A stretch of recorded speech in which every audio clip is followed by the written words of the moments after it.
War রুমের ভেতরের ছবি আপনারা দেখতে পাচ্ছেন। একেবারে ভোট প্রক্রিয়ার উপর নজরদারি, একেবারে কড়া নজর রেখেছেন কেন্দ্রীয় স্বরাষ্ট্রমন্ত্রী।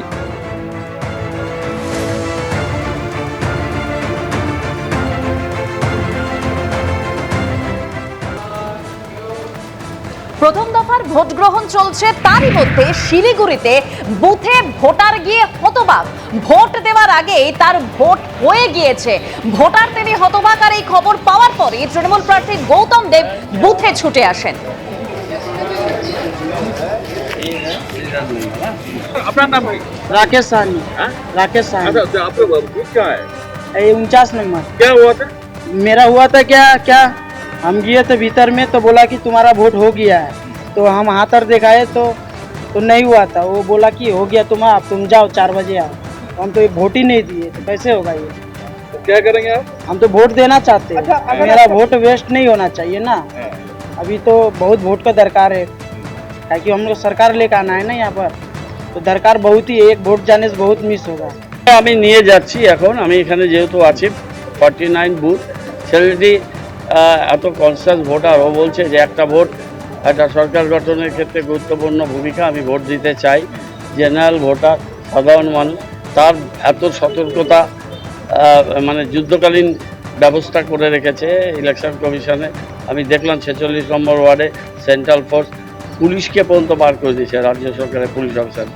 তারপরে কিভাবে এখানে একটা হয়, আর একটা হয়েছে 24-এ, আমি একটু পরে যাব। একটা মেয়ে, ও ভোট দিচ্ছে, এখন বলছে একই নামে দুজন ডুপ্লিকেশন আছে, তা একই নামে দুটো আই কার্ড হবে কীভাবে? আমরা এই মুহূর্তে রয়েছি বিষ্ণুপুরের কোতুলপুর বিধানসভা এলাকায়, এবং এখানে যে ছবি দেখাবো, এখানে কেন্দ্রীয় বাহিনীর বিরুদ্ধে মারাত্মক অভিযোগ তুলছেন গ্রামবাসীরা। তারা বলছেন যে কেন্দ্রীয় বাহিনীর যারা জওয়ান, তারা গ্রামের মধ্যে ঢুকে ভাঙচুর করেছে। যে ছবি এখানে দেখাচ্ছি, এক বাইকের বিভিন্ন ভাঙা টুকরো সেগুলো পড়ে রয়েছে, এদিক ওদিক চেয়ার, প্লাস্টিকের চেয়ার সেগুলো পড়ে রয়েছে। এবং সব যেটা অভিযোগ করছেন এখানকার যারা গ্রামবাসীরা, যে রীতিমতো বাড়ির ভেতর ঢুকে ভাঙচুর চালানো হয়েছে। এখানে ওই মানে সিআরএফ এর পুলিশরা এসে, মানে কেন্দ্র বাহিনীর পুলিশ যারা আছে তারা আসছিল, দিয়ে মানে কয়েকজন ছেলে ওখানে ছিল, মানে 5-7জন হবে ওখানে বসেছিল, তাদেরকে ছুটিয়ে এদিকে নিয়ে গেছিলো। দিয়ে তারা ওইদিকে যাওয়ার পরে আমাদেরকে হুমকি দিচ্ছে, বলছে দিদি যদি ওরা আবার এখানে আসে, যদি আপনাদের এখানে আসে, আপনাদের এই ঘর আমরা আগুন জ্বালিয়ে দেবো, আমাদের পারমিশন দিচ্ছে।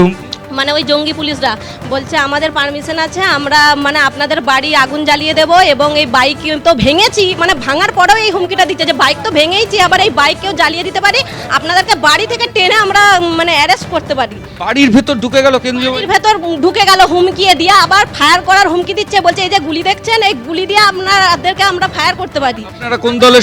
গায়ে চার্জ করে আমরা তৃণমূল।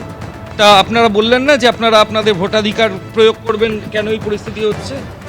তার জন্যই তো আমরা বলার পরে তারা লাঠিচার্জ করলো। আমরা বলছি এইভাবে কি আপনারা বাড়ির ভেতর ঢুকে পড়ছেন, যে এভাবে তো আপনাদের বাড়ির ভেতরে লাঠিচার্জ করেছে। এখন বলার পরে বলছে লাঠিচার্জ করতেও পারি, আমাদের সব রকম মানে পাওয়ার আছে। বলছিলেন মহিলারা নাকি জখম হয়েছে?